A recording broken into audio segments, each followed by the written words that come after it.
HH. How have you been? What's up? What's up? It's been a few seconds. Well, yeah, long seconds, I'd say. Well, welcome everyone. I'm John C. Morley, and you are. Hurricane And H, together we are one, two, double double impact. impact. There you go. There. Oh, you got it right this time I did, with yes. the prompt, though. But hey, why not, right? Well, it's been a minute. We had to practice that, you know. It's been a minute, and I got to say, yesterday was tiring for me. I'm one of the heads for security in New York Marathon, so it was a long day. I got up at 6 in the morning, catch the train at 7, got to my post by 8:30, and wrapped up by 6:30, and didn't get home till about 8:30. Yikes, that's That a was a long that day. was a long day. We had over 2.5 million people, 50,000 runners, and we actually had to close the public access to the park a few times because we ran over capacity. Whew, heavy duty. It was definitely heavy duty. I did get to use my brand new radio, which I never used before. I got to use my DMR, which is digital radio, so I got to use my DMR. So that was a lot of fun. First time I ever did it, I programmed my radio. I never knew how to do a digital program before, so that was my first time. And I had my ID for like 3 years, and I never used it. And Was that you talking about let like me the tell ham you, radio, like a ham yeah. radio So I'm a stuff? ham. I am a tech. I got my general. But I applied for my DMR, which is digital radio ID, about a year or so ago, and I got it, and I just never used it. And I got the radio last year, but I just never used it. So I programmed it, put everything in there, and I'm talking to the team. I'm like, "Is this going to work?" They're like, "Oh, we don't know. We have no idea. We have no idea." I was like, "Well, what if I get it doesn't work?" "Well, we'll just give you a radio." So, well, like, we're really busy. We don't have time to help you right now. Like, we're really behind. Well, so you had your own radio as Yeah, opposed to the cruise radio, yeah. or So I like to have my own radio. It's a lot better. I can program what I want, my own zones, and I have a TYT now. I also have a Wushan, which was the basic one, but Wushan doesn't do DMR. So the DMR is just it's all digital instead of analog. It's digital. You still have to be licensed, but you have to have a special ID in order to use DMR, which you have to go to the DMR website, register for free, and they check to make sure your license is active. And once they know your license is active, then they go ahead and once you have to actually send them. It was a pain because I had to. You actually go to radioid.net is actually the site. I had to send them my FCC ID, but I didn't have it handy, so I'm like scrounging trying to get it. I have a copy of it. They're like, "Oh, the copy's no good. We need the original." I'm like, "I don't have the original." They gave me a copy, so I had to go to the FCC and request an original, which they sent through email, which says original, not a copy. Then I had to send that to them. well, so for our audiences, anyways, I mean, we're talking about ham radio. You want to bring them closer to what does that, what is Oh, a ham sure. radio So, and how so does it work? ham. Because most people think you can grab a radio and just start turning. Well, no, no, you can't. You can listen. You can listen, but you can't talk unless you're FCC licensed. But they have made a new change for people that don't want to go through all that standard. They have basically it's a GRS license for FCC, and that doesn't require. It's called GMRS, General Mobile Radio Service. You can get a GMRS license like really easily. It doesn't take a lot. You have to fill out a form. Basically, they call it a 605 form, and there's some fees, and it's good for 10 years. And you have to agree to some things, but it's not like having a ham license. So my license, in case you guys are wondering, it's Kilo Delta 2 Oscar Romeo Juliet. And so then you have to actually get a digital ID, which you get through radioid.net. Now, the thing about this, which is kind of cool, is that so the reason I got involved with this being a responder, if all the systems were to go down in the world, right, radio would still be operational. When the power's gone out, when there's hurricanes, all kind of stuff, my radio is still working. So it's a good way. It's not something you're going to get on every day and just talk to people because people aren't on there that much. But it depends. I also do field day every year, so you have to be licensed to use it. And there are different classes. You start as a tech, then you go to a general, and I'm currently studying to have my extra. So each one gives you certain band privileges. So as a tech, you get limited privileges, but you can operate other bands if you're using someone else's ID. Like if you're at a club or something, you can do that. But you only are allowed to talk. We call push to talk if you have a license. And so that's all regulated by the FCC. And your license is good for like 10 years. So how if you don't have a license, how you can use anybody's, right? I mean, No, you can't. That's the thing. You cannot use a club's license. You have to have your own license. You cannot get on the radio. It's illegal to do anything but listen unless you have a license. well, yeah, but if you were to go on it and just kind of look for frequencies and capture some discussion You going on. you could just listen, but you could not talk. So if you spoke on the radio, that means you're kind of breaching the FCC You're breaching airspace. see, and there's certain rules. So, for example, if you get on the radio and you just started like, hey, you start talking, right away we'd know that you're not licensed because the first thing you do is you press the button down and you're like, this is let go, put it on Kilo Delta 2, Oscar Romeo Juliet, calling to station, and if you don't follow that protocol, they automatically know you're not licensed. Now, if you're also on a channel, and let's say about 3 years ago, I was on other bands and I didn't have permission to those bands. Well, somebody could report me because my ID is not licensed for that band.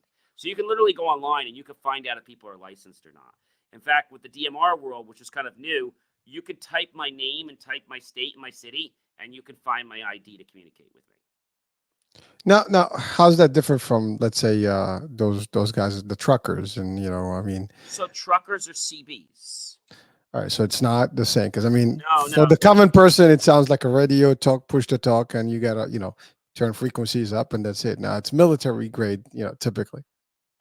Yeah. So licenses are no longer required to operate citizens band. They call it citizen band stations. Um, the G that's I was telling you about the GMRS.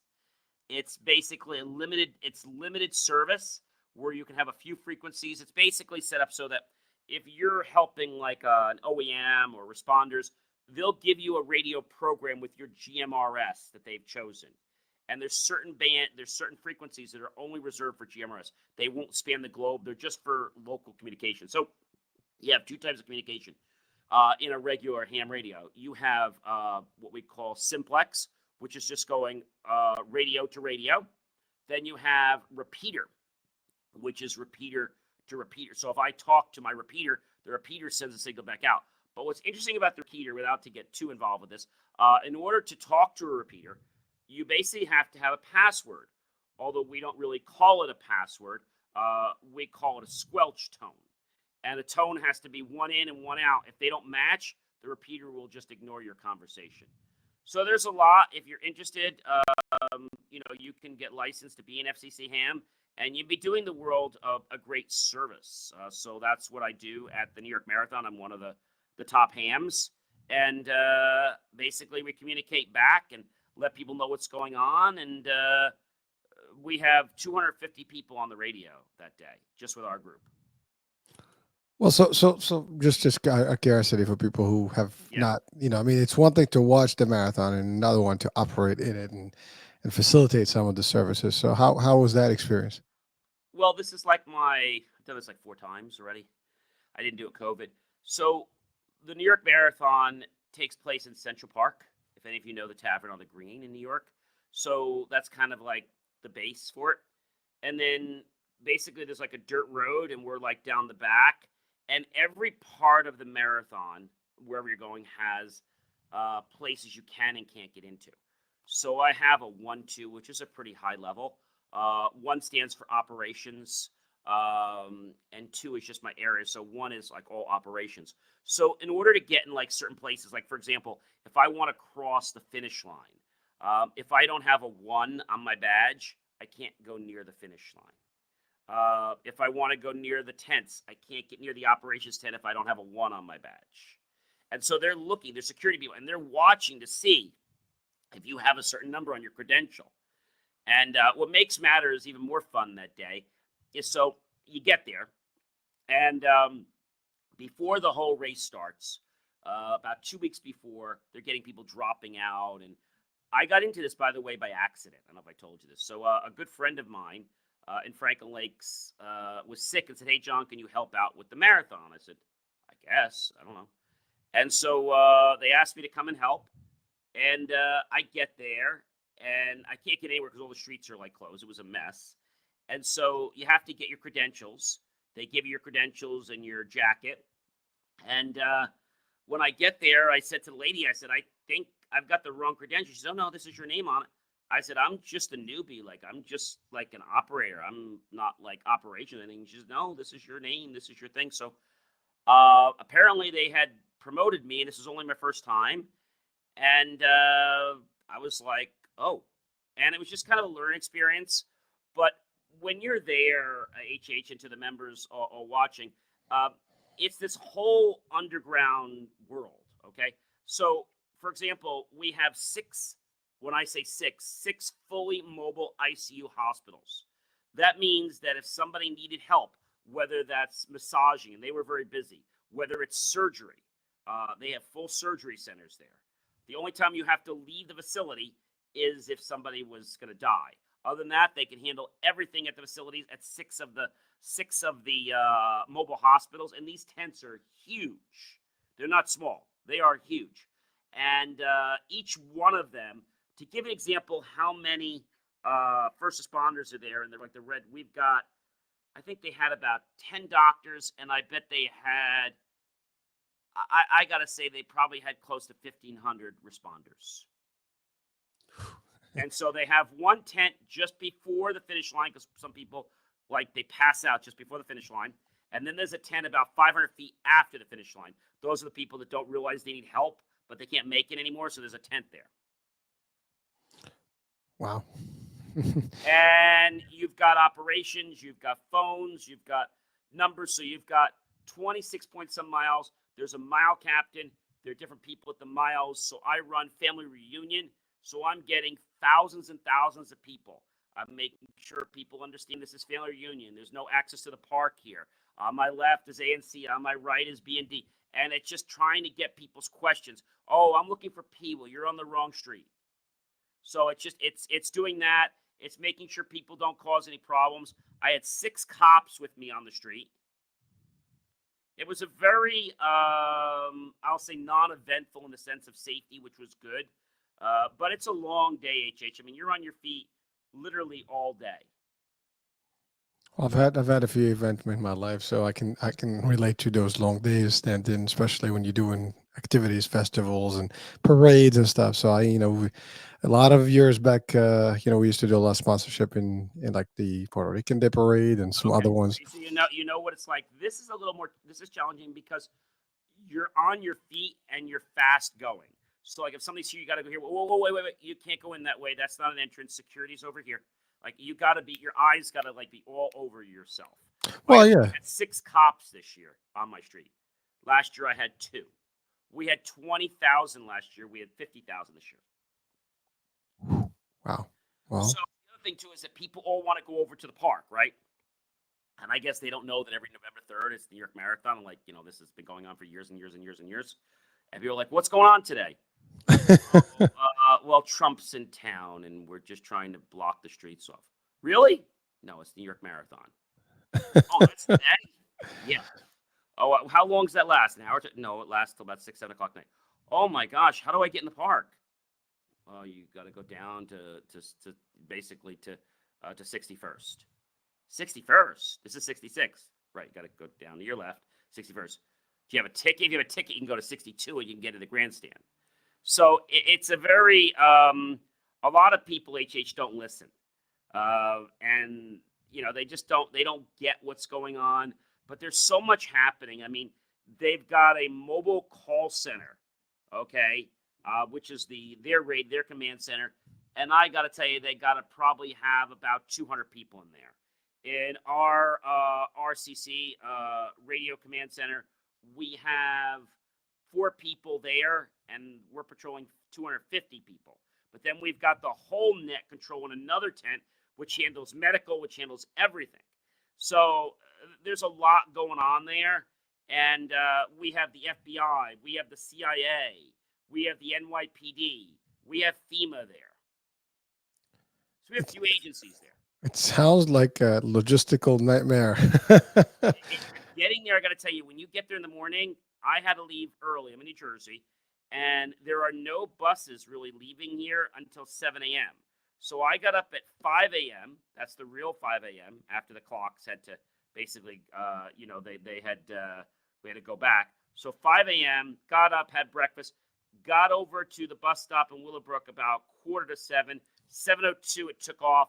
I got to New York. Then when I got to New York, I had to grab, I believe it was the A or the E, which I had to go uptown to 67th Street. When I got to 67th Street, I had to weasel my way around because by like 8:30 they start closing streets off, and you have to go meet somebody to give you your credentials, or you can't go anywhere. You're like locked. Also, so you don't have the credentials prior to the start? I mean That that would you. make sense, but they don't seem to be able to get them to me in Bergen County. So don't worry. She says, just call the person when you get here, and we'll meet you at the gate. Ooh, And that's they a hang up. risk. So I'm on the radio. I'm being like, KGRJ, I'm at this. Where are you? I'm at the main gate. Okay, we'll send Joyce out to you. Well, I'm here 10 minutes already. I can't go in. All right, we'll send somebody to you. And they give you your bag. You have your bag with your jacket in it. You have your credential in it. You have your New York Roadrunner pin. You have your 2 hats. You have your cap. Well, so just, I mean, who's running the show? I mean, it's a pretty big operation. I mean, is that a marathon organization or? New York Roadrunners. Oh, that's actually who's putting it all That's together in play. the New York Marathon, the New York Roadrunners. Oh, okay. Listen, I mean, again, for our audiences, even for myself, I mean, I've seen it. I've never participated, but I mean, what does this start at Staten Island, like by the Verrazano or something? That's the start point, right? So which are you talking about? The main race? The main race, yeah.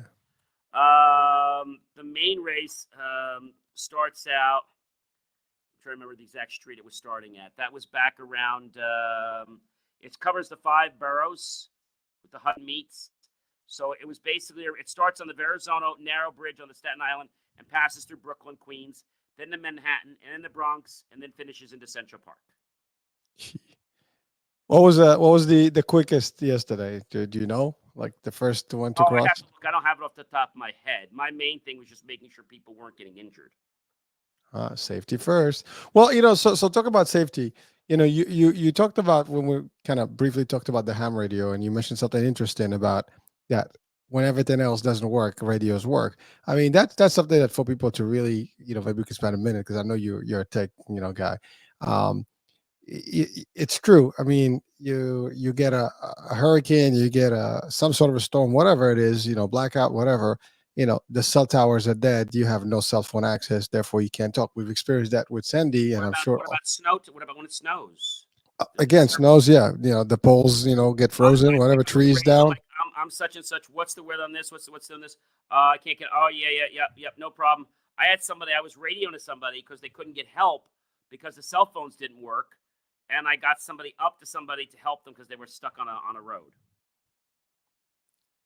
Well, that's again, it happens. But the question is, people need to be somehow equipped in the event of these tragedies or whatever, like disasters and things like that can happen. Which again, nobody knows when they happen, but they do happen. I mean, with hurricanes, I think we're probably still in the last phase of the hurricane season, I guess, right?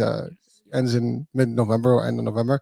So again, it's not over yet until it's over, as they say, right? But when you have something like that, you never know. But phones will drop. You're not going to get signal through because the cell towers get knocked out, whatever. Internet will drop. So if you have a radio, like a lot of people get the walkie-talkies, right? You can get them from Walmart and maybe like the exporting goods and whatever those places. They're limited to what channels. So what you really want them to get is a scanner. So they can get a scanner. Some scanners will let you listen to police, but no more because of security reasons. We don't want police talk going over a regular scanner or fire, so they're encrypted. Well, they had even apps actually for that purpose. I mean, there is actual radio app that you can listen to. I mean, I don't know if it's still there, but I know when the app. Most people are using they're using the radio, they're digital, but yeah. So the thing is, the radio the reason we have a radio practice call like every month. We call it a radio net, a check-in, to make sure everybody knows what to do. And we just literally call in. And so, like, they'll start at 7 o'clock on a Wednesday night. And I'm like, okay, this is the call for the such and such Frank Lakes net. If you're here and you're trying to call the net, please call now.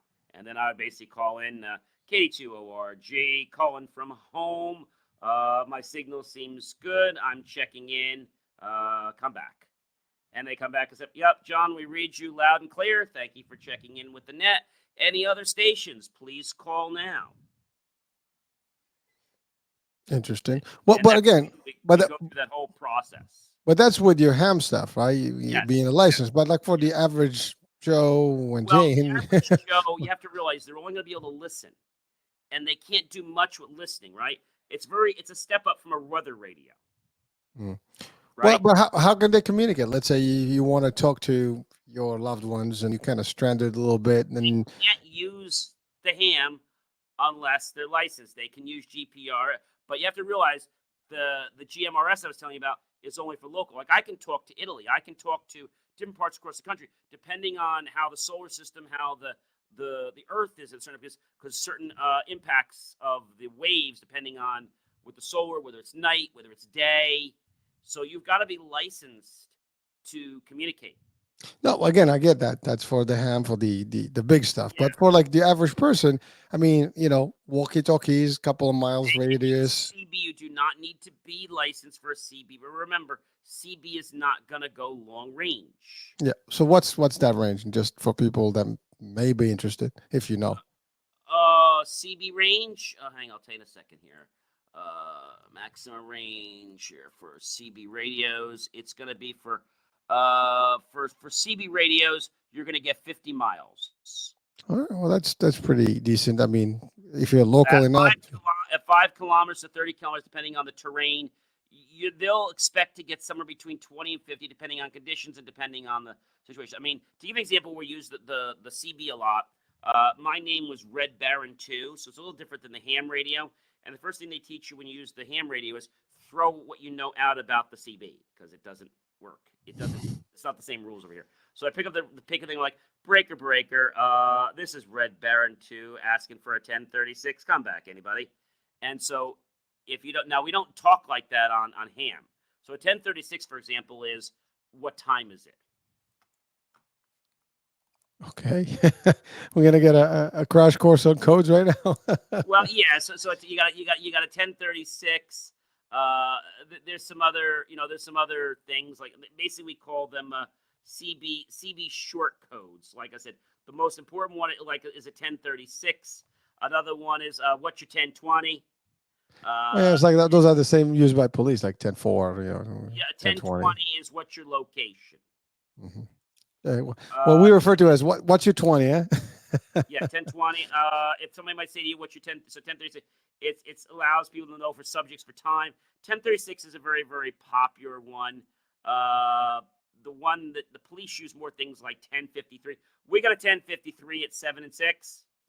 And so rather than alerting people what that means, only the field knows what that means. That means one man's down. Ooh. If we got a 1054, we got somebody that might have stopped breathing.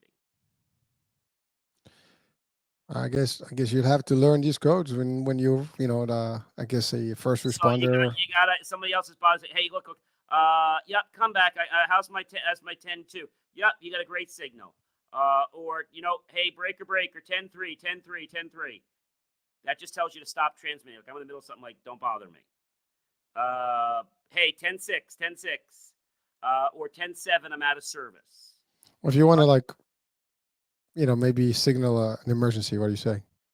911. What kind of emergency? So CB accident or something. Well, you would be getting on. You would be getting on a different frequency. You'd probably be going right for the Coast Guard or for the police. Oh, well, Coast Guard would be Mayday, right? Yeah, well, for example, if I said I got 1027 9. Okay, that means I'm moving to channel 9. 9 is the police. If I say I need help, I need a 1045. 1045. I'm here at such and such marina. 1045, please. All units within range, please respond to me. That's cool stuff. All right. Well, again, but there's the other thing. I mean, now we talked about the CB, the ham. Now, I mean, landlines, right? I mean, a lot of people don't have those anymore, but they still work better than I still use cell. them. Yeah. Yeah, I mean, I think it's it might be recommended for people to maybe maintain a line. They're cheap enough to I keep. do. My big issue right now, I don't know if you've been having this happen in your office. We've been having it happen in our office. We're having it with a lot of clients.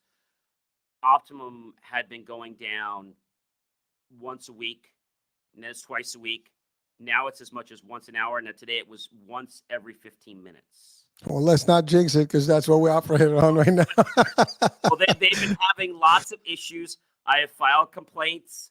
They have 250 cases against them from the FCC. Ooh. Yeah. Unfortunately, I blame the fact that the foreign country, they allow the foreign country, the French, to buy. They should never be able to buy a utility in the United States, and we should never be able to buy a utility overseas either. Say that one more time. I mean, are they owners of Optimum? Should not be able to buy a utility overseas, and they should not be able to buy a utility here in the United States. What does that mean? Optimum is owned by a French? Yes, it's owned by the French.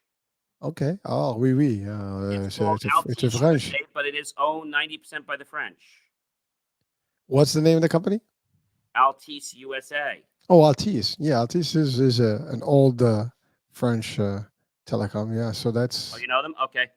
Yeah, well, again, I mean, I do have some French in me, from a Moroccan and French roots, so I can relate to some of those words. But I So didn't know that they took over part here. of Optima. The problem is they haven't done service, HH, in about 25 years. So we're getting issues like modems are just dropping for no reason. And it's things like there's maintenance, like there's bad ports, there's bad amplifiers. And every time you call them, they're like, oh, there's nothing we can do. It's your equipment. No, it's not. The best was this, HH. I called a lady, and I told her I knew what I was doing. I told her I'm an engineer, and she's trying to explain to me how my modem's supposed to work. So I'm like, okay, you're going to teach me something new. I said, the lights are going out. She says, oh, sir. She says, that's nothing. She says, that just means you stop using the internet. I said, excuse me? She said, when the lights go out, that just means you stop looking, you just stop searching for something. I said, are you serious? You just not know what I'm saying. Uh-oh. I think they heard you. They cutting you off, man.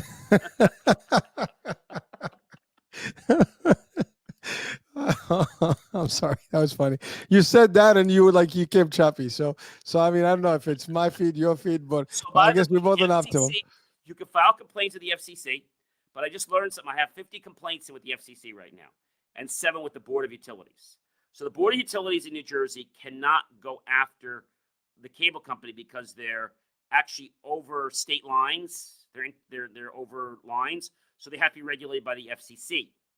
Well, the FCC isn't doing anything yet, unless you want to spend $800 and then you can take them to court and they'll help you as well. They get about $800 to file a formal complaint with the FCC. Informals are free. Formal complaints are, you have to pay for them, and you have to show up in Washington, D.C. Oh, Tom. The consumer has to pay to actually file a complaint? For a formal complaint. A free complaint is free. An informal complaint. Well, I mean, so let's define that. If I call right now and I say, "Yeah, I'm filing a complaint," that's not formal. I mean, that's just you can go to FCC and you can file a consumer complaint all day long for free, and they'll pass the complaint on to Optima or whoever the issue is, and they'll get people out, and they'll have to give you some lip service, and then that's all they can do.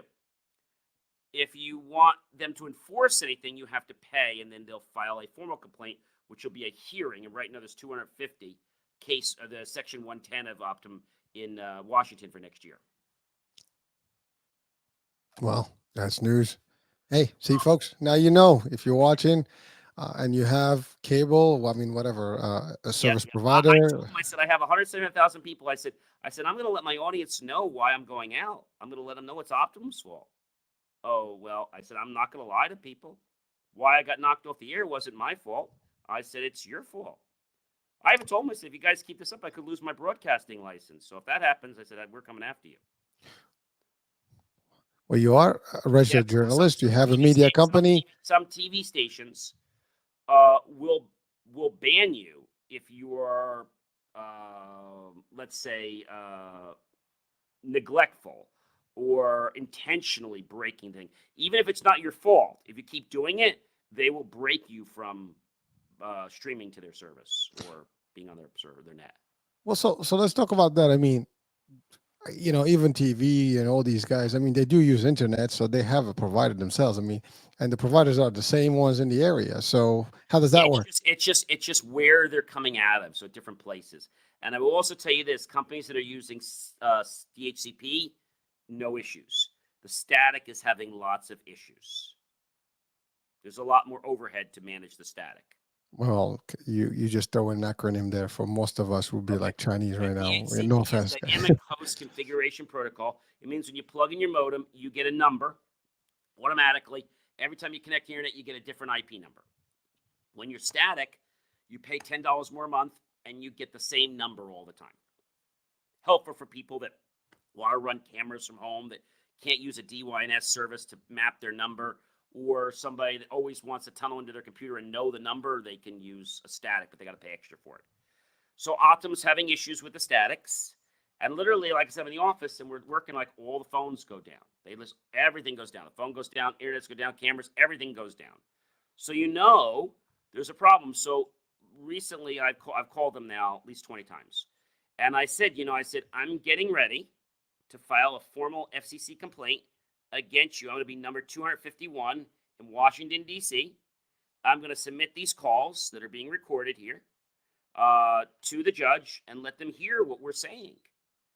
And so then, because he told me we can't get you anybody, now magically that I said this, they now can get me a supervisor.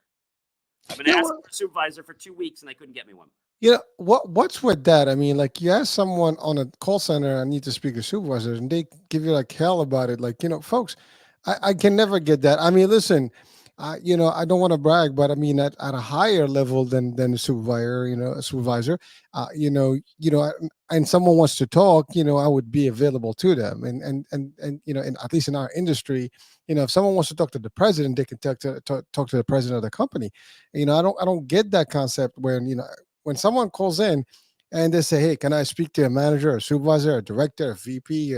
I don't know, literally the president. I mean, we've had people call to the president. First, let me get your problem first. I already told you, ma'am, I don't want to explain this to you. Please Yeah. respect this. Well, that's it.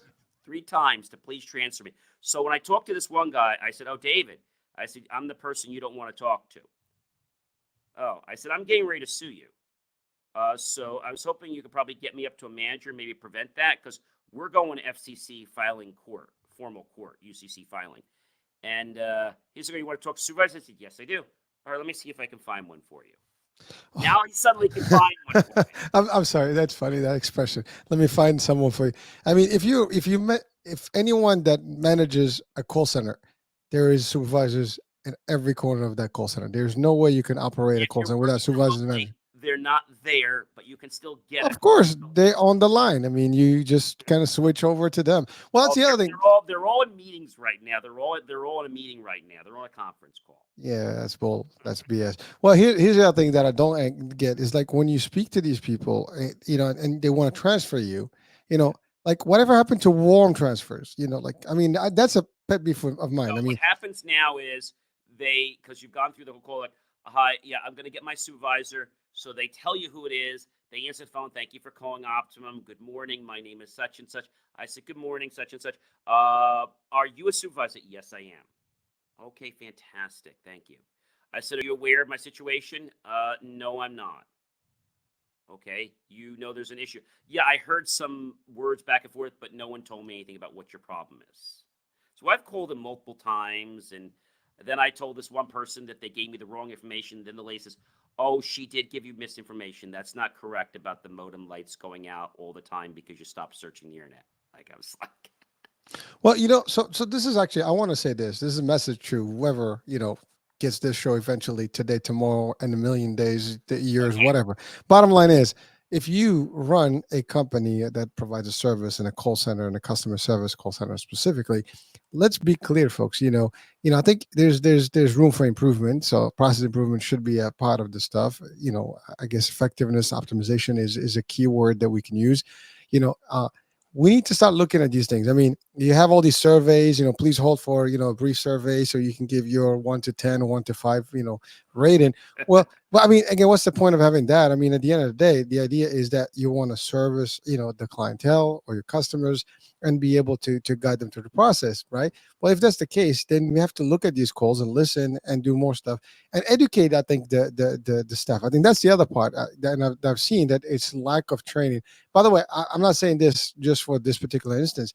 Even in our industry, I've experienced that with call centers that were in my own company, and we had to actually you know really present the cases of these particular customer Yep. service reps that actually didn't do a good job. The other thing that I don't get is that if you want a full experience, an easy experience, I mean, the CRMs are so advanced today, whether it's Salesforce or Zoho or any of the Yep. ones that are out there, they can get a lot of process easy, meaning that you in the call center, someone in a different department can see the notes real time.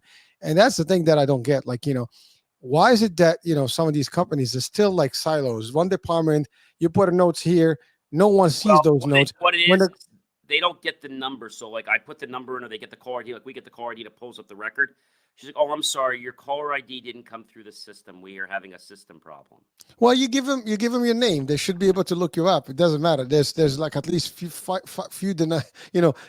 demographics that they can ask for you to get. And if they did that, the last note should always be there, and they should be able to see The other that thing they real time. the other thing they should do too is, okay, can you hold on for just a moment? I'm going Oh, to put you on hold for 2 to 3 minutes. Now that's okay, 2 to 3 minutes. So I said, lady, I said, this is 2 to 3 minutes. I said, I'm timing you. So she comes back into me. She says, I'm sorry, sir. She says, I'm going to need another 2 to 3 minutes. She comes back to me. I said, where are we? She's like, I'm still working on something. I could need it from you. I said, look, I said, why don't you work on it? Calling back. I said, what's taking on time? I said, if you don't know what you're doing, with all due respect, can you please escalate this call up to someone? It's obvious you don't know. Okay, well, the problem is with your modem. Ma'am, the problem's not with my modem. I just went, well, this is why the number, ma'am, I don't have time to educate you. I guess you well, must have missed the training. Let Well, me well, start the training. so again, that's another piece of this message that folks. First of all, this is not to blame any individuals, specifically. It's really the structure of how the company, puts these Yeah, departments together, and the infrastructure they give them, and the training that actually they receive. A lot of these folks, they get basic training. They don't get all the different, aspects. They know something, not everything. They're not really tech savvy all the time. And I mean, obviously, if they spend time on the call center long enough, they'll learn. But you get a lot of newbies that may have just and sometimes they guess things, or they don't want to ask the questions, or so these are things that can be easily facilitated and cannot really worked around. Not a big deal. Again, simple process. I mean, again, with AI now, I mean, literally they can adopt AI concepts where someone calls, that information is completely given to them in a summary. And anytime the call comes in, boom, you have a summary of the last few. This person is irritated about this and the other, whatever. I mean, it could be different things, but again, I can give you guys hundreds of possible solutions to a lot of these problems, because again, part of what I did in my world is look at these things to improve process, right? And it's always good to do that. And by the way, it only going to make life easier. The call times will be, I mean, obviously when you're a call center, you have KPIs, and some of the KPIs are like how long you're holding, how long you keep what before the drop calls, yeah. ratios, all these things are there. Now, if you can, and staffing ratios can be a problem if you're like spending too much time. That's the other thing. It's the balance between like, how do I finish this call quickly and still service, this individual? And sometimes that goes the wrong way, and then someone can spend a couple hours with one individual. Now the calls are like the volume is piling up. It could be a lot of things, folks. We're not going to solve the problem of call centers today, And, but and, it could, and it could be the fact that you don't hire the right people and you don't have skill based routing. So if you need somebody technical, please don't give me somebody who can barely read a script. Give me somebody that actually understands what the IP is. I talked to one person that said, the IP is wrong. The what? The number. What's the IP? The number you program into my router so I can get out. Okay, you have internet problems? No, my IP, my static IP is wrong. Okay, we don't handle that here. Well, that's the other thing. Like, so that you have layers of customer service, levels, right? You have the They call basic it entry. skill-based routing. Yeah, well, yeah. I mean, you got the operators that just take the call, they handle the light stuff, and then they escalate you to the next department, maybe the tech guys and the savvier ones. And by the way, I've had great experiences with all this. What we're talking about is the general, idea that these things are happening, and a lot of people are frustrated. And the one thing that drives me nuts is, and I don't care what company you call today, the IVRs are they're not meant for you to actually call and talk to a representative. And those auto, responses, robotic stuff that we hear, I can't get that. If there's a bee that goes by, a fly that goes by, it disrupts it. I mean, it's really that bad. I'm It's sorry, I couldn't hear you. Goodbye. exactly, exactly. I didn't say a thing, right? Like what's with that? I mean, listen. By the way, I'm not talking because I don't know this business. I've run, call centers, and I know how they operate, and I've run the policies for them, and the quality and all the stuff for that. So when I'm saying this is stuff that I've implemented and I worked against, and for to improve and make sure that people get the best of the best, service that they can get. Now, granted, different departments, different, levels, as you said, skill sets are needed for these different units. But at the end of the day, the IVR is the easiest thing. Like sometimes just the order of the IVR can be, stuff. If Yeah, if you're calling for sales, service, support, and then the thing is, what we do in our IVRs, if you're really having a problem, and if you're not calling for a touch phone, or if you're confused, by just remain on the line, and you go right through to a live person. Like if somebody makes a mistake and we see they're having an issue, transfer you to an agent. Like we're not even going to try to even ask you again. If you make a mistake, transfer you to an agent, like immediately. well, And you again, don't have to go to the IVR. You're going to go to an agent. How can I help you? Sale, not a problem. We'll get you right to sales. well, John, there's one more thing that drives me nuts. I didn't mean to cut you off, but it's really breaking my head. And since we're getting excited about this topic, you got me started. The other thing is like when they say, we can call you back and you're not going to lose your place in line. But then, do they realize that people have something called a VPN? I mean, it is very common today that people have VPNs on their phones.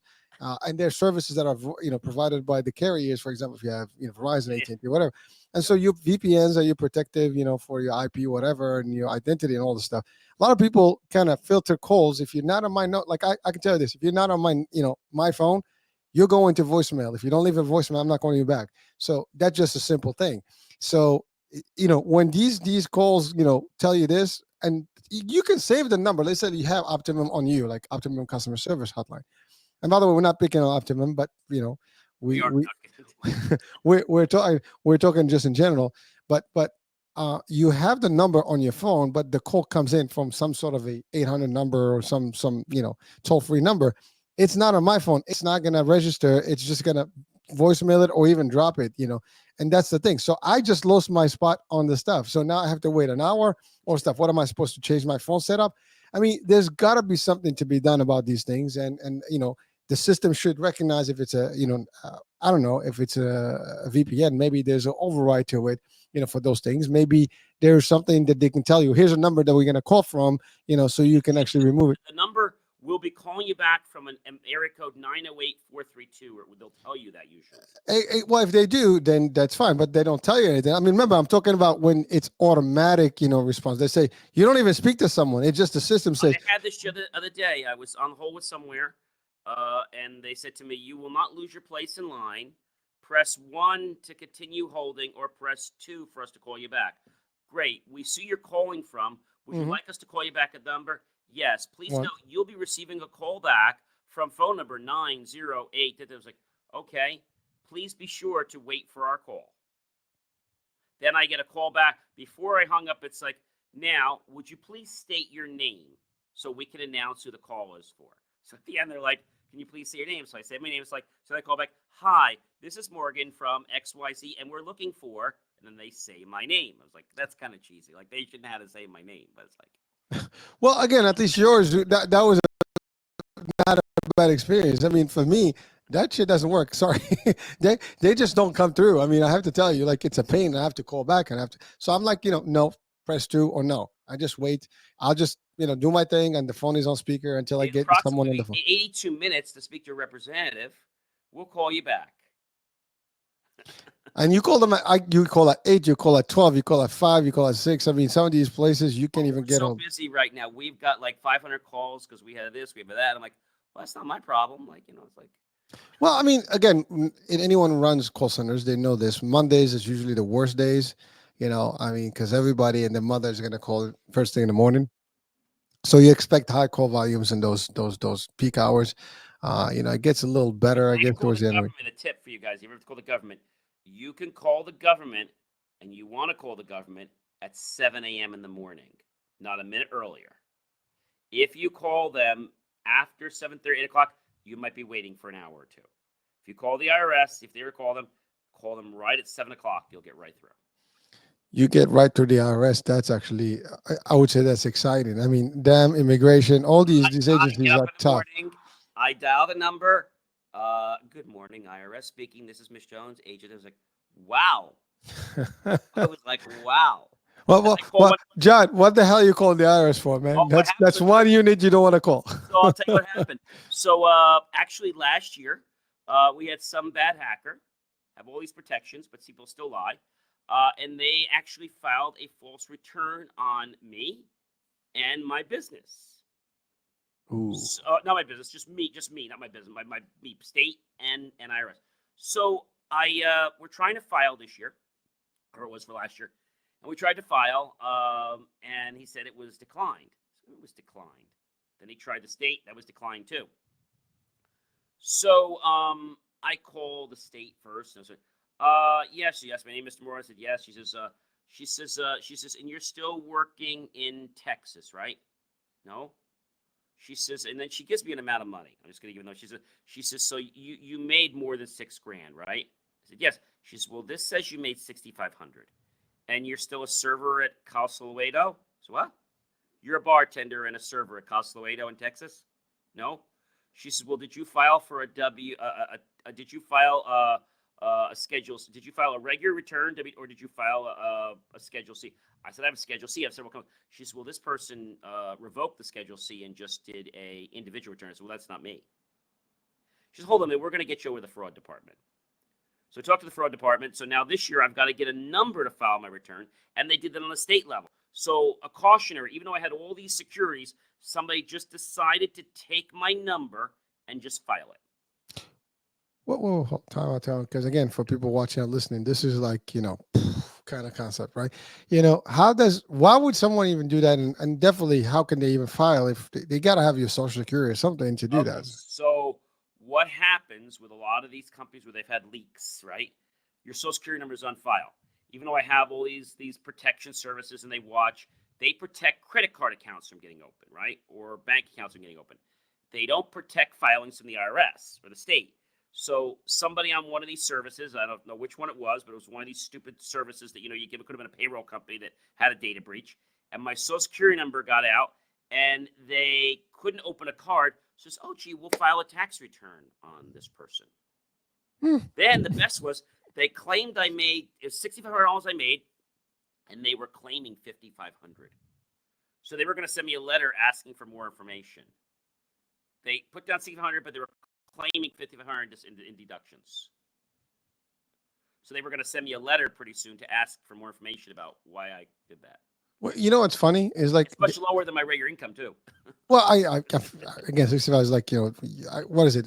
Over 6,000, whatever, then you can file. So they went to the bare minimum. Because they said it. She says, and you make more than $6,000. I said, she says, well, this return was for $6,500. Yeah, which is basically just put the borderline. But that's not even the issue. Now here's the thing: how stupid? I'm sorry, to state it this way, but how stupid can you be to even mess around with a hack with the IRS with documentation for $6,500? That's going to get you no electronically. They did electronically. No, they did, but they did through VPN. Oh, no, I get it. Where are you going to get a return from? Where the return is going to go to a bank account? Yes. To an address. I mean, that's trackable. They provide a bank account in Laredo, Texas. Well, guess what? That's very trackable. You have to be dumb. I'm sorry, well, they figure if you get the number and you track, you get it through, and the money's in, they get the money, they close the account, and they go off to the Cayman Islands. With what? $2,000? you're talking about people that operate their lives out of coffee shops. Do you know what that's like? So back in the 80s, when I would go to New York a lot, they would have these cafes, okay? Cyber Hackers weren't coffee. so big back then, but they were more concerned of damage to the computers and things like that. So what they would do is you'd pay, I think it was $1 or $2 a minute to get on the internet. Yeah. Cyber Like coffee. Cyber. yeah, I think it was like no, I think it was like $1 or $2 for maybe 5 minutes or 10 minutes. Internet coffee. Yeah. So you'd put it in. So when you're all done and everything's done and you click, the computer would reformat itself and re-image itself back again. So basically, they didn't care what you did on the computer; they were re-imaging it every single time. And so what happens is people sit at these things in Las Vegas, all over, and Venezuela and stuff, and they're doing. But the best was when I said to the person, they brought a modem to my customer's business the other day, and I said, as long as that's not a UV, I said, we're fine. Oh, so that's all we have. I said, those are on recall right now. If you turn the modem upside down, it actually shuts down 80% of itself unless you have the patch it could catch on fire. Oh, you're right. I was reading something about that. My customer's like, don't you dare put that in here. I said, yeah, I know. So I was like, they just like, and it's a recall from Venezuela because they didn't manufacture the modem correctly. So whenever the modem goes on its side, it shuts itself down by 80%. It overheats. But the best is the reason they weren't selling Aris, which were great modems, they hadn't paid Aris's bill in 3 years. So Aris wouldn't let them sell any more modems. Wow. Again, I mean, like I do my digging. well, well, this is your word too. I mean, it's you're in the mix, literally. I mean, this is stuff that you've been doing for a long time, and Couple years, yeah, 1 or 2 years, yeah. yeah, and you understand it, and you understand you understand the tech too. I mean, you're an engineer, but by I guess by education. I'm going back to school, and I actually just got a fellowship. I'm going back in January to school at night. For what? Another engineering? AI. I'll be teaching computer science twice a week, and I'll be doing my master's twice a week at night. AI? AI, Ooh. artificial intelligence master's. All right, dude. Let's get some AI application, running. And then I'll take a 6-month sabbatical, and then I'd like to go back for my PhD. Well, you're determined, I gotta say. John? I like doctor in front of my name. John, it's got a good ring to it. Yeah, Dr. John Morley. Dr. Morley. Dr. Morley, yeah. Dr. Morley, So, all right. I think the big issue that I'm bringing out here is that a lot of people don't understand the fact that when something's wrong with a public utility, you should complain about it. Just joined the Jersey Cable Group, which is pretty cool. So now I have connection with 50 cable companies in New Jersey, and we're all kind of upset with what Cablevision's doing. Oh, hold on. Did you just say 50 cable agencies? Because most people think about 3. I mean, Verizon, I don't know. 50 cable stations in New Jersey. Oh, cable stations. Okay. Stations, sorry, but they're big. All right. No, because when you said that, I'm like, huh? Yeah, I thought you were talking about like... You've got Verizon, you've got Optimum, and then you got a new one now, Planet Networks, who's going to start dominating the world very soon. What is it called? Fiber all over the place. What is it called? Planet Networks. All right. Well, I'm assuming that's just all states and, maybe Not worldwide. Yet. They're only in Sparta, New Jersey, and they're rolling slowly around the counties. Well, I mean, that's a good point. I mean, when you say they're doing the fiber optic stuff, I mean, Verizon has their FiOS, which is fiber optics, but that was underground for the most part, but they don't have it everywhere. Yes and no, right. So, like where my customers are, they couldn't get FiOS because there's no FiOS there. And you can't get FiOS in a lot of buildings, so Optimum's kind of got you by what. But what you can do if you want to pay money, just $1,000 a month, and you can get LightPath to come in, which is a higher version of Optimum, to run your own dedicated fiber. So it's $1,000 a month. You have to have 3 tenants or more that subscribe to it, and you got to commit to 2 years. As a business, you're talking about, not as a business. Yeah, but for residential, that's they a point. Are starting to pipe in fiber, but we're looking at 5-6 years because I was talking to Optimum. They're slowly getting rid of their coax. So the big reason you want to get rid of coax, it's issues, it's maintenance issues, but you can only push 980 on the download and only 50 on the upload. That's its cap. You can't go any higher than that. That's it. If you want 1 and 1, which is 1 gig and 1 gig, you have to go to fiber. You want 2 gigs? So that's a big limitation on coax. You can only push up 50. You can only pull down 980. They say 1 gig, but you can't. You can only pull down 980. So they kind of say, well, it's around a gig. Well, they have a 2 gig too, I think. Not a coax. You're not getting on coax. Oh no, on fiber they do. I mean, they have You'll more. get 2.2. On fiber, you'll get 1.1. But if you're concerned about your upload, on coax, you're only going to get 50 on the up. That's a big difference. Well, so anyone who's got no access to fiber, they're going to be kind of, on the lower side of the upload and download. They're going to have to say that, or they're going to have to do wireless or something like that. That's the other thing. But it's unfortunately, a lot of these cable companies right now, they're fighting neck and neck. I mean, they are fighting neck and neck, and now you got companies that are trying to now sell your phone service that are your wireless providers. Like, what business do they have of selling a phone system? And if they want to do it, great. But they're doing such a half-a job that, like, I had a client, they put systems in, and then I'm like, what happened? Oh, well, that's all we do. So, well, you left them in a mess. Oh, we don't handle it from the, we're just salespeople. Well, you got to call our tech company in Idaho. Are you kidding me? Yeah, I'm just a sales guy. See, I don't like that. I mean, sales money and he's done. Yeah, salespeople are the front line. I mean, they're the last, the first line of defense, I would say, when it comes to these things, and they're supposed to do the right thing, and it's not just dump and leave. That's not how it's done. I mean, they don't answer the phone afterwards. They see your number. Oh, sorry, I'm so busy this weekend. See, that's what that puts a bad rep, on all salespeople out there, and that's not, or the profession of sales, which I don't really appreciate, personally, being, that's my bread and butter. I not tell cool. people call 24 hours a day. I mean, if you need support, call 24 hours a day. Somebody will help you. And, you get some people that call you, people that call at 3 a.m. because they forgot their password. That's fine. But, you keep making a thing of it, you're going to get charged extra for that because, we're not here to provide password resets at 3 a.m. because you can't remember your password. We're talking about people that are having major issues.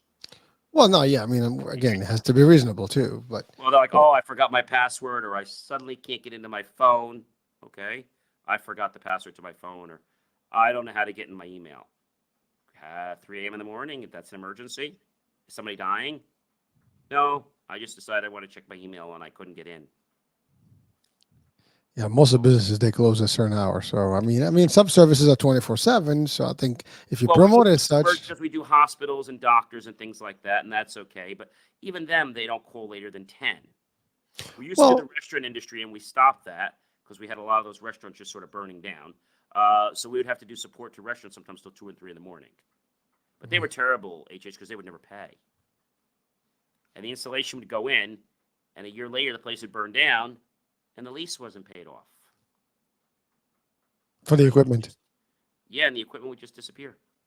The place was burned, just burned, had a fire. And was there trace of the equipment burn, or the equipment just vanished before the fire? The whole thing was burned so bad, we couldn't even find the equipment. It was like so bad. Oh, okay. Well, that's sad to hear. I mean, happened though several times. I think it had to be planned because every one of these, when they weren't paying the lease for 2 months, magically a fire happened. Well, now that's we don't want to speculate here, but there's something called insurance fraud, and that's especially when it comes to, that stuff gets investigated. So hey, don't do it. Not worth it. The fire was so bad, there was no way to investigate anything. I mean, it was so bad, the fire. I mean, you're talking about a fire that was burning for 2 days. The police department, the fire department, took a day to put it out. 2 days. Oh no. So yeah, so that ain't gonna be too easy to detect. Everything was charred. I guess there's still some high-tech stuff that they use these days. I mean, again, there's also trends. I mean, obviously you can get away with things, but if you repeat, the same pattern over and over. It was the same. It wasn't the same restaurant, same industry. Each restaurant only did it once, and then they closed and started another one in another state, but only once in the state. So they only did on one of their restaurants each day, but then they'd move it to another state. It's like that going out of business trick, yeah. Unfortunately, went out of business and it reopened in Florida. Yeah, they're all going out of business. Like some stores, they're going out of business all the time. Well, let's talk about Fridays. Is declared bankruptcy now. They shut down. Yeah. Well, some of them, at least the ones around me, they've already closed. They're trying to reopen or something. Well, to be honest with you, I mean, again, not today's topic, but I they used to be hot. They used to be good. Back in the days. They were good. I did enjoy them. They were very good. I did enjoy them. But not in past years. I mean, I think last few years I they haven't gone dropped. there in probably 5 or 7 years. And I haven't either, but I mean maybe like 4 or 5 years, 4 years ago, or just about before or after COVID. I forgot what it was. I dropped Applebee's too. I used to when I was in high school. My friends, we always used to go to Applebee's. You know why? Because at that time I drank a lot. I drank soda. I don't drink soda anymore. I would go there because they had the largest soda container I could get, the Lotus Glass for the flat price, so they could keep refilling it. So I knew that was the largest tumbler. But their food was all laced with terrible stuff. I mean, it was not cooked well. It wasn't grilled. It was all fried crap. Yeah, again, we can have a whole chapter about a discussion about what the food industry is and how it is. Because I mean, on our nutrition piece, we've been deep dive on that. It's crazy. I mean, it's yeah. We on the next one. Let's touch the topic of food. We're not eating what we're eating. Yeah. Yeah, But to get it's back to cable and to ham and everything, so if you do want to become a ham, you can go to your local OEM department, Office of Emergency Management in your town, and say, "Hey, I want to get involved with emergency management, and would you sponsor me to be a ham?" And they'll be like, "Sure, love to have you be a ham." bro. You're talking ham and the holidays, dude. We gotta flip people here. So I'm a radio operator. okay, yeah, let's keep it real for the people, just in case, because So people get like, you can go there. You can do that. You can also become a CERT if you want to, Community Emergency Response Team. But all these things you have to take tests and stuff. So you got to commit. So you get a free radio. I got a free radio several years ago, but the radio they gave me was okay. I still have it as a backup, but it wasn't my own personal radio. You know what I'm saying? So when I bought my own personal radio, by the way, I'm a big avid fan. I don't get anything for mentioning the name, but I love RT Systems. So RT Systems is a software, it's professional software. It's only like 25 or 30 bucks. And you can program, you have to buy it for each radio that you have, and you can download and push things to your radio in seconds. and how much does a typical radio cost? So a typical radio, when you're saying typical, what do you mean by typical? I mean, like the standard, basic ham radio that you would buy. So if we're talking HT, like we're talking like if we're talking like a like a handheld, something like that. Well, I'm thinking about those stationary ones that have too many dials and they look like from the '60s. You've got to first. You got to get familiar with it, right? So if you get a TYT, like a TYT is like about 140 bucks. That's a 10-watt digital two-way radio, IP67, and then and they come with the cable already. When you buy them, you get the cable already. If you want to get and that's a DMR. If you get like one of my favorites is the if you're talking about you're talking about more like a bench radio. Like one of my favorites is probably going to be. I mean, there's a lot that I like. You're going to spend you could get anywhere from $300 to $1,200-$1,500. Oh, so it gets steeper as you get better value, better equipment. It depends. Like I said, if you're going for like I mean, you can get a Wouxong, HCP for like $40, but it's also not digital. On TikTok? No, you can go on Amazon. You can go different radio places. You can get a Radio Ditty for $300. So I mean, but again, if you want to get something like a top name, you're gonna pay a little more money. You know what I'm saying? I'm sorry, you lost Mad Diddy. That's just the name of a radio company. I get it. It's just a controversial Diddy business going on in the world. So basically, what you have to figure out is this: you have to figure out what is it that you want out of your radio. I mean, that's probably the biggest thing. If you can't figure what you want, because you're going to just dump money into a radio, right? And then you're basically not going to be able to do what you want. A lot of times people rush to go buy a radio. I mean, you can go buy like I said, you can buy a Wuxon KG for $114. You can buy an amateur radio in a better class. You can buy like the Wushang is a very basic brand. It's not the highest brand. It goes by the number of watts. If you're going to go with a radio at your home, let's say you want one that has 125 watts, then you're going to go with like an ICOM. You're going to spend some money on that, though. That's going to be like $3,000 for an ICOM. Okay. So you gotta figure out how many watts that you want. If you want something, most people don't need a radio that has that many watts on it. You know what I mean? So it just depends. But I like ICOM. ICOM is a nice radio. You don't have to buy the latest and greatest ICOM. You can buy one that's less. And I would probably tell you that but you're going to be getting more than likely you're probably going to get a fixed or mobile. I would probably say you're going to buy a radio that's probably going to be around 45 to 50 watts, and you could buy an ICOM. You could probably buy an ICOM like a 50. You could buy that one for. You could buy a nice ICOM IAC F5021 for probably like around $550.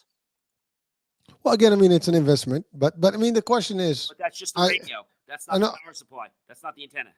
I get it. So it adds up, and then the thing is, it depends on how often you're going to use this, right? So if you are literally OEM and you're like a first responder, it may be worth a while. But if well, you you're just get want a free radio when you join the team, you're going to get a radio, okay, and you'll be able to play with it, only listen but not talk. Once you get your ham certification as a basically as a tech, which is the very first level, you will be able to use that radio once you graduate from that, and then you will have access to certain bands. So that's how they basically do it. We call it tech ham band privileges. And so you have to know what you can do and what you can't do. The other thing you have to realize about AM and the Amateur Radio Club is that you cannot use your radio for business. This is a big one for a lot of people. Let's say I'm selling a computer. I cannot go on the ham radio and say, hey, KJ, I got an i7 such and such, new Supta computer. I'm starting the bids at $1,500. I cannot do that. That's illegal. That's funny. You cannot use it for any kind of advertising. So if you look at like a typical, they have UHF, they have VHF, and then they have HF. If you just get a hands frequency, I mean, that's going to suffice, most people. And then you also have things which is called CW, which is basically like Morse code. So you have to know which bands you can operate on and which bands you can't. You have to know that you can't talk in a CW band. Well, I mean, obviously you got to learn these tricks. I mean, there's process for this. There's guides. Yeah. And you basically have to look at the guides, and then they want to make sure that you understand the safeties of the radio, how to use it. Do you know how to properly operate? Do you know the proper protocol? Like, do you know there's a military channel out there? There's a ham band for military. You are not allowed to talk on the military channel. You're only allowed to listen. There is one exception to that rule. You know what that is? There's one time you could talk on the military channel. War? No, they have a day every year where they open the military band for everybody. It's a military field day, and you're allowed to communicate with the military people on that day. Cool. All right. Yeah, listen. You cannot. So you just have to know your stuff. So if you're getting one of these radios and somebody wants it, I would set up for them, but I would set up so they couldn't talk. That's what I do for a lot of people. I'll get the radio and I'll program it, but it will not be able to talk. I'll program it so they can listen only, but not transmit. And so it's just a matter of knowing the frequencies. You look those up, and it's fun. It's a hobby. I have a doctor, a friend of mine who's a client, and he does POA. You ever heard of POA? Parks on the Air. All right. So Parks on the Air. All this is free. Basically, you can go to a park. You can connect to a park, or you can activate your own park. A park is where you register on the site, you set up your ham radio on the site, and you get people trying to communicate into your park. So basically, you set up a station, but you register with POA, Parks on the Air, and you go there. Certain parks, they charge you. Some parks are free. but basically everything in the ham radio industry is free. They do something called National Field Day, and I would encourage the listeners. They call it Ham Radio Field Day, and we have this every single year. It actually happened already. Field Day is June 22nd to June 23rd. And that's the time when people can stop in and learn about what, ham is all about. And it has nothing to do with sandwiches or bread. It's all about frequencies, and it's all about emergency. But what we do is meant so that when there is an emergency, we're prepared. We're not playing around with, oh my gosh, how do I use the radio? Well, so quickly, since we talked about has nothing to do with food, what does ham? I mean, is that an acronym, or is Oh, it just? you mean what does ham stand for? Yeah, I Ham mean, is it an radio? acronym, or is it just just it's been? I mean, it's got to be some point to where it started to become called that way. Uh, it's basically an informal term for amateur radio operator. It originated in the United States in the early 20th century, roughly. It became widely used around the 1920s. The term ham was originated as a term used by commercial professional radio operators, and it comes from the term ham telegrapher, So it's, ham telegrapher, which was used to describe beginning telegraphers in the 1880s to the 1890s. So some say the term may have come from the idea that telegraphers were ham-handed or ham-fisted, meaning they were not skilled. They were very basic. well, I see. Got to ask the questions. Well, so there's one more thing. I mean, we exceeded an hour here, but since we missed a few sessions, it's okay. Okay. But here's the thing. Now there's satellite phones. I mean, that's kind of like the cool stuff to have. I mean, how does that work in comparison to this? I So mean, you you don't just need to have a license to use a sat phone. that's it. That's the, I mean, no. There's more. There's more. okay. You probably want to know how much does how much is a satellite phone? Is the next question you probably want to ask. Well, I was gonna ask. Yes. Yes. So they're not very cheap. How much you think the cheapest one is? One time I was looking. There's a couple of $1,000s for like a We used can one, get you a little cheaper, and then about $800. brand new. I Brand new. bet. We can get you a new Satcom for $800. That's by Blue Cosmo. It's not the best one on the market, obviously. You can get the Blue Cosmo one is $22.95. Oh, see, now we're talking. And then the 955 is the beginning only true saddle 24/7. That's only $11.50. Well, here's the thing. But what people don't know, it's not just the phone. That's the equipment. You still got to buy the service. Yeah, so that's another point I was going to mention. Yeah, so how much is Satcom? You think how much is Satcom satellite phone service? You got to guess. Oh, I forgot. I mean, I did look it up a while back, but I completely forgot. I mean, I know it's not cheap. All right. So to give you an idea, I mean, this is always changing, right? So satellite plans, they go on a couple different things. Blue Cosmos is one of the, they're probably one of the biggest plans. So it's called airtime, just like you do with like your regular things, and they basically call it Iridium Global, Iridium Sat phone. So you probably like an iSat phone. So an iSat phone global plan is $45 a month. Now, here's the little kicker. You ready? It's the minutes. For 15, how many minutes you think I just told you? You get 15 minutes for $45. Yeah, so imagine if you talk 3 hours.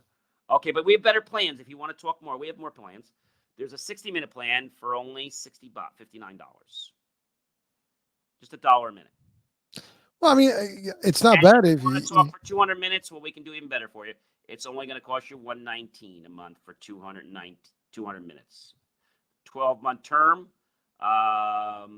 You also pay extra $10 a month for voicemail. For US number voicemails $10, and then if you want voicemail plus, which is another $5. So this is meant so if you're trying to make a call, but I do want to let you know that Apple has a satellite service. Did you know that? Nope. So Apple has what they call emergency satellite service. Okay, it's available on the iPhone iPhone 15 and the iPhone 16. And Really? so, yes, yes. So the way it works is you can use it for texting emergency service via satellite. You can do SOS via satellite, so you can text as well. Now, the thing about this, so you have text emergency service by satellite, and you can share information like emergency contacts, emergency SOS via satellite. So you have to for the SOS via satellite, it's going to be an iPhone 14 or later, and you have to have a 16.1 or greater OS, which most people have. So that's not a big issue. The big problem though with it is you have to be in line of sight. A satellite. Yes. Now, the good news is Apple is giving away SOS free for 2 years. Then you pay. All right. So just to summarize, so on your app, your phone, 15 or 16, you can do the SOS, which will be through the satellite. Yeah, you have to be outside. You have to be pointing to the satellite. Press the button, and it will send to the satellite. It'll send up to the satellite, and you can receive communication that way. Well, no, in general. So you would call another satellite phone, or you just can call any number? No. You'd be able to do SOS communication. It's an SOS system only. For the Apple, but in general, if you get one of those sat phones, you can just. That's different. Yeah. Yes. You'd be able to not call just a sat phone. You'd be able to call any phone number. Because what it's doing is going to satellite, and it's going through a PBS. It's going through a phone station, and it's going to go out to lines. So nice. Well, I mean, it's a backup plan to, if someone really needs this stuff, I mean, it might work. The real thing that'll blow your mind, I'll just leave it. So with all these people going out with cable, I'm actually doing one tomorrow. I had a customer of mine, and they keep losing their service. So I'm like, this is really nuts. So what do you do when your service keeps dropping other than panic and scream? So we got them a device. It's a couple $1,000 device, and we can actually put up to 2 SIMs in that device. When their service drops, it automatically makes a call on one of the SIM cards. So we can go to Verizon or T-Mobile. As soon as the service drops, bam, we're making a connection out with the other card. So they never lose service. Basically, they have a backup. 1 nanosecond, and you're already connected to the new service. It's like having a generator. Yep. Well, I mean, yeah, but if you're a business and it's a data plan, but you're also only getting 100 gigs to start. The more you go up, the more you pay. So I think more services are coming out that people are going to be interested in what they're going to be doing. But I think the big issue with all these services is going to be safety and security. And the last thing I want to leave you with is, so by the way, I got my new iPhone 16 Pro Max a while back when it came out in September. We weren't on the air, so I couldn't give it to you. But and we have a video we're putting up soon to explain to you about the new phone. But what I want to tell you is they have this new feature on there. It came out, I think it was in version 17-something. The 17-something version, what happened is when I went to go to the new phone, I had to erase my phone, all that stuff after I got everything on the new phone, right? Normally a pretty straightforward process. No. After version 17 or higher, which I was on 18-point-something to match this phone, I could not delete the phone because it said that I'm not home. I was in Naples, Florida. So it says, for security reasons, you've now entered a security delay. 59 minutes. So I had to wait 59 minutes, use my face, wait another 59 minutes. When the 59 minutes passed, use my face again. Then I could unlock the phone to be able to erase the phone. Turning off things like Find My iPhone, the security delay, and then erasing the phone. If you send a phone back and you haven't done those steps, you use your $1,000 rebate, because they think you're tracking the phone going back. I was at the New York Marathon the other day, yesterday. I couldn't install the New York Marathon app until I waited 59 minutes because it noticed I wasn't home. So it says we want to make sure it's you, so we're going to wait 59 minutes before we allow you to make any modifications to this phone. So you can only modify things if you're on your basic Wi-Fi, and it knows where your location is. Yes. So you can, your basic home, it knows your GPS, not your Wi-Fi. It knows your coordinates of, like if you're not, let's say I'm in the same town, I've got to be within 500 feet of my home or 500 feet of my office. It has to know the locations that I'm at. If I go to a location once every 2-3 months, that's not enough. So I bring this to your attention because Apple's rolling out many more security features, which is hopefully going to make things better. And if you guys are wondering, because everybody's always wondering, Apple just released their brand new patch, which if you hopefully you've gotten it. It is 18.1, which is their brand new patch. Now this is not 18.0.1. This is truly 18.1. There was a big bug. Hopefully they fixed it. Every time I made a voice call using an app, my phone screen would go black, and I had to reboot the phone. They have a new feature in the phone that if you put the phone to your ear, it blanks the screen so you don't touch any buttons while you're on the call. That's the 16?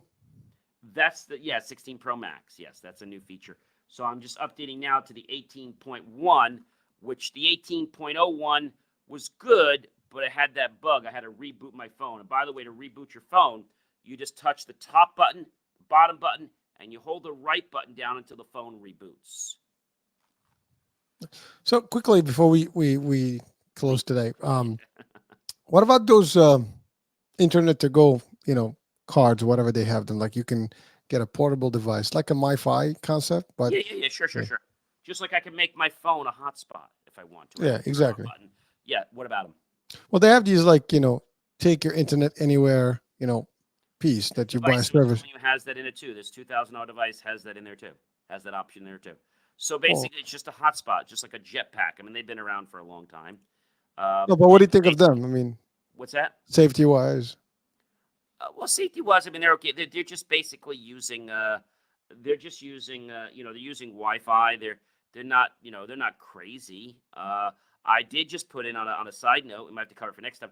I just spent the money and I put a brand new Wi-Fi 7 technology in, which is 19 gigabits per second. So my internet right now is Wi-Fi, but my connection here is only 1G in.